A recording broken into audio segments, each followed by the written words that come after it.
ये इंडक्शन का दूसरा लेक्चर है और आज इसमें हम लोग कुछ टाइप्स को जो है ना देखने जा रहे हैं। देखो, इंडक्शन मतलब क्या हो गया? इंस्ट्रक्ट करना, है ना। एक सेल दूसरे सेल को, पड़ोसी सेल को इंस्ट्रक्ट करेगा, है ना।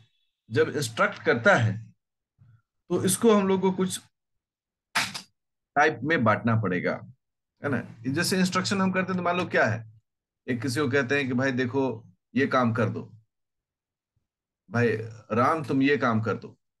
अब वो अगर मेरा नौकर नहीं है तो क्या वो मेरा काम मान सकता है? उसकी इच्छा होगी तो करेगा, नहीं इच्छा होगी तो नहीं करेगा।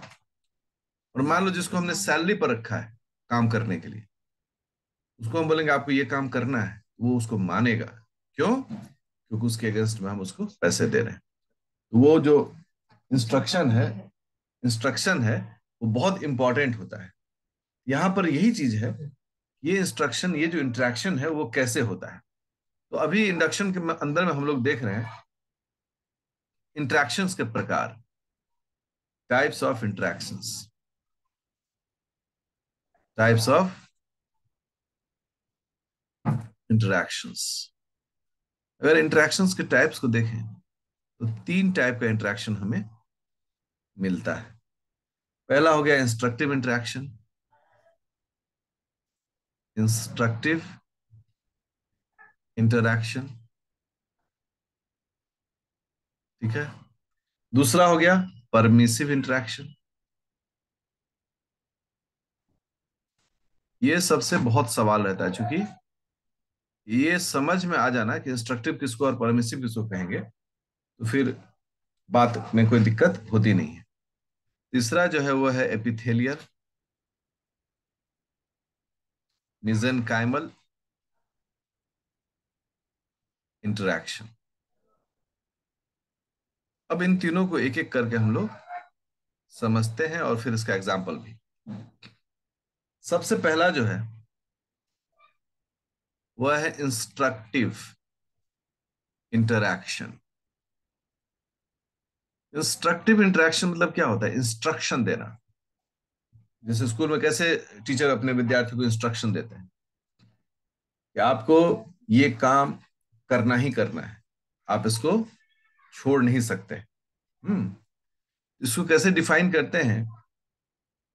इंड्यूस एन इंड्यूसर, जिसको हम लोग सिग्नल भी कहते हैं, an inducer is essential for initiating initiating the activity of a new gene, the activity of a new gene। एक नए जीन के एक्टिविटी के लिए एक इंड्यूसर चाहिए ही चाहिए। That is called instruction.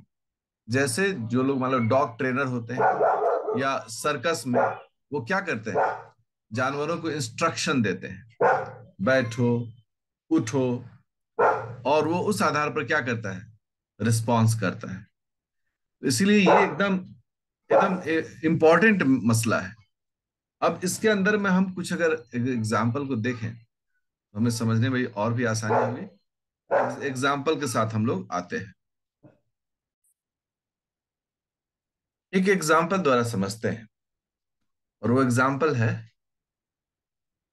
Lens formation.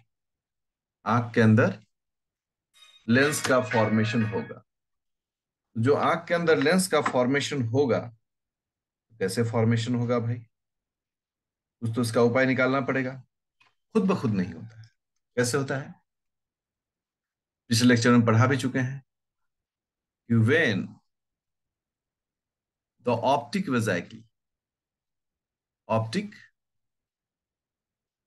वेजाइकिल is placed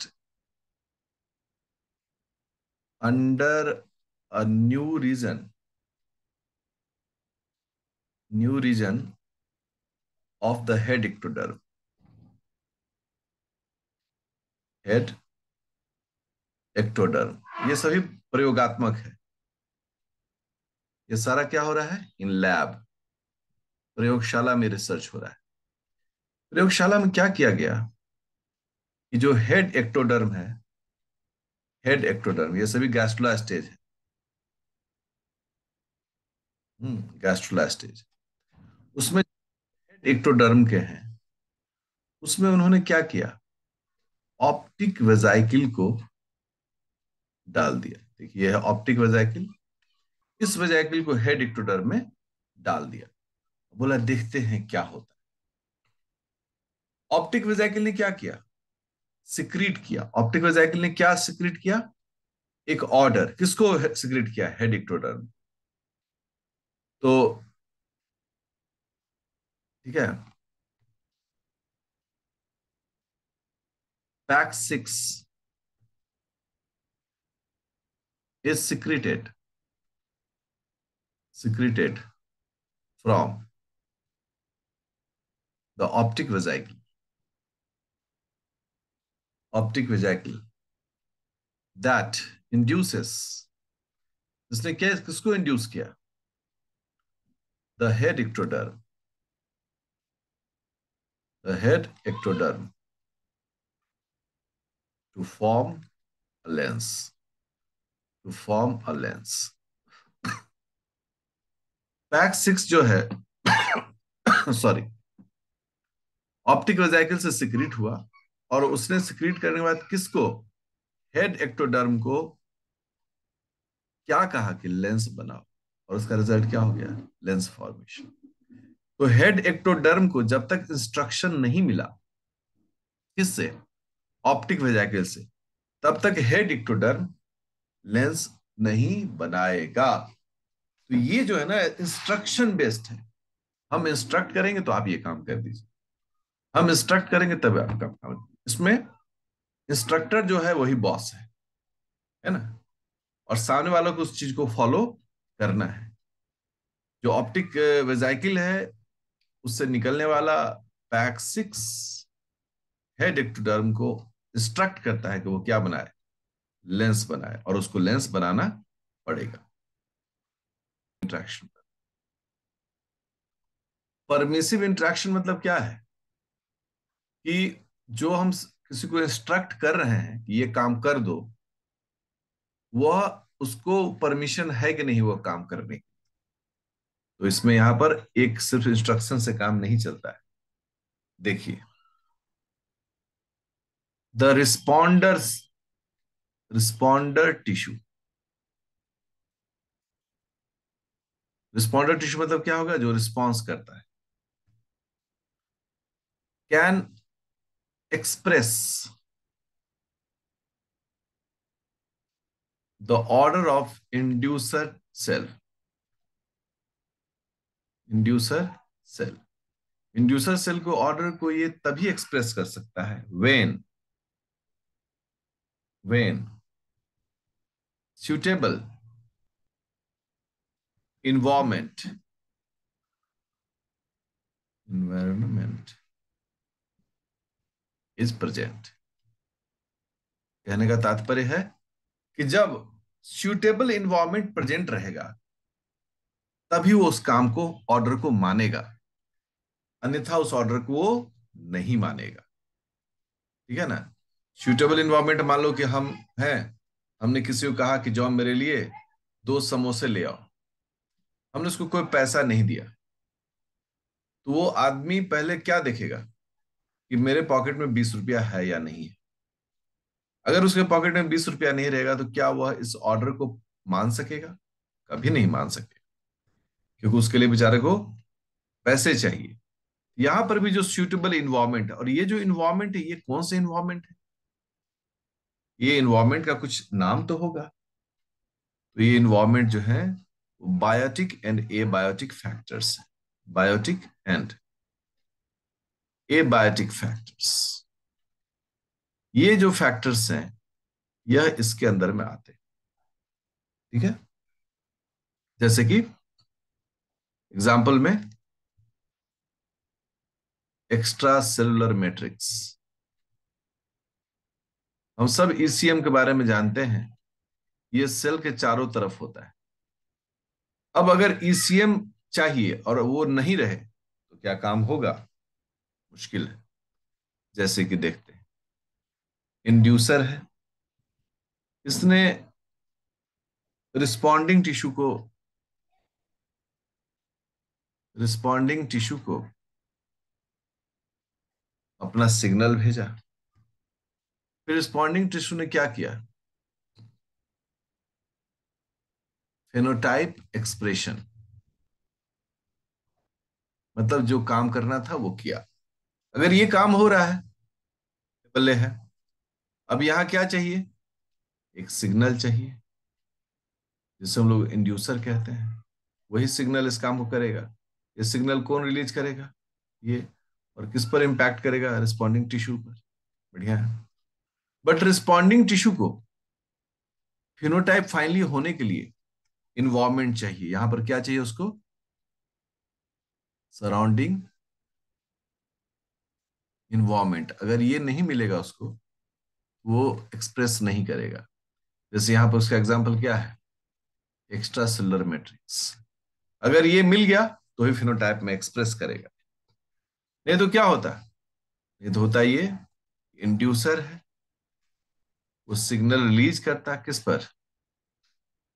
responding tissues पर। हम्म। Tissues पर करता है। हाँ। और नो एक्सप्रेशन। क्यों एक्सप्रेशन नहीं होता? क्योंकि यहां तो सिग्नल होता, बट यहां लैक ऑफ। अगर ईसीएम हो, ईसीएम यहां नहीं हो, तो कोई एक्सप्रेशन नहीं देगा। इस तरह के लिए, एक्सप्रेशन के लिए क्या चाहिए? परमिशन चाहिए। आप इन्वायरमेंट का परमिशन मिलेगा तभी आप उस काम को कर सकेंगे। ये तो वो काम नहीं होगा। इसको हम लोग बोलते हैं परमिसिव इंटरैक्शन।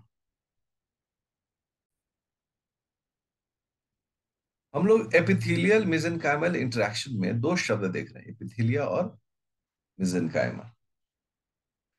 एपिथेलिया जो है, ये एपिडर्मल शीट बनाता है। Epidermal sheet. और ये शीट क्या करता है? ये कवर करता है, कवर्स द बॉडी ऑर्गन्स। और मेसेनकाइमल जो है, मेसोडर्म डर्मल टिश्यूज को बनाता है। ठीक है। इसका मतलब हम ये कहना चाह रहे हैं कि एपिडर्मल शीट बनाने वाले टिश्यूज और मेसोडर्मल टिश्यूज को बनाने वाले के बीच में एक इंटरैक्शन होना चाहिए, तभी ये काम हो पाएगा। अदरवाइज ये काम नहीं हो पाएगा। बढ़िया है। अब भाई ऐसा क्या है कि दोनों को इंटरेक्शन की जरूरत है? जैसे हम ही लोग देखो अपना, अगर अपने हाथ को ही देखें तो बाहर में एपिडर्मल शीट है, जिसको हम लोग स्किन कह रहे हैं। और उसके नीचे क्या है? मसल है। और मसल का ओरिजिन क्या है? मेसोडर्मल है। तो दोनों का सहयोग चाहिए। ऐसा हो कि मसल बन जाए और ऊपर से स्किन नहीं बने, वो भी ठीक नहीं है। या स्किन बने और मसल ही नहीं बने, वो भी ठीक नहीं है। ऐसे कुछ एग्जाम्पल्स जो है हम लोग को देखने का मौका मिलता है। एक एग्जाम्पल को देखते हैं।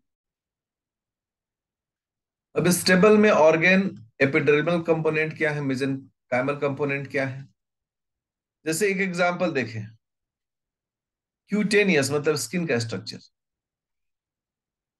Cutaneous structures. क्यूटेनियस स्ट्रक्चर्स में क्या क्या आ जाता है? हेयर, फीदर, चिड़िया में पंख, है ना। स्वेट ग्लैंड भी इसी के अंदर में आता है। ये सभी इसी क्यूटेनियस स्ट्रक्चर में है। अब इसका एपिथेलियल कंपोनेंट क्या है? एपिडर्मिस, जो इसका ऊपर का कवर बनाता है। और इसका ओरिजिन क्या है? एक्टोडर्म। और इसका मेसेनकाइमल क्या है? डर्मिस। और डर्मिस का ओरिजिन क्या है? मेसोडर्म। हम लोग का जो स्किन होता है उसमें क्या है? दो लेयर है। एक एपिडर्मल लेयर, एपिडर्मिस, और उसके नीचे है डर्मिस। बीच में क्या है? बेसमेंट मेम्ब्रेन है। तो जो एपिडर्मिस है हमारा स्किन का ऊपर का, वो है एक्टोडर्म से ओरिजिन है। और जस्ट उसके नीचे जो डर्मिस लेयर है, उसका मेसोडर्म से ओरिजिन। अगर इन दोनों के बीच में इंटरेक्शन नहीं हुआ सही तरीके से, तो क्या ये अंग बन पाएगा? कभी नहीं बन पाएगा। इसीलिए ये महत्वपूर्ण विषय है यहाँ पर। एक और एग्जाम्पल देखते हैं, जैसे हम लोग का दांत, टीथ। टीथ को देखें तो जॉ एपिथीलिया या एपिथेलियम, इसका ओरिजिन क्या है? एक्टोडर्म। जबकि इसका जो मेसेनकाइमा है, ये न्यूरल क्रस्ट से विकसित होता है। समझ रहे हैं? तो इनके बीच में इंटरेक्शन होना बहुत जरूरी है, और तभी ये साथ साथ विकसित होते हैं। नहीं तो क्या होगा, ये साथ में डेवलपमेंट नहीं करेंगे, और उसे एक अंग बनेगा और उसका सपोर्टिंग हिस्सा जो है वो नहीं बनेगा। ये जो है उसे हम लोग बोलते हैं एपिथेलियल मेसेनकाइमल इंटरेक्शन।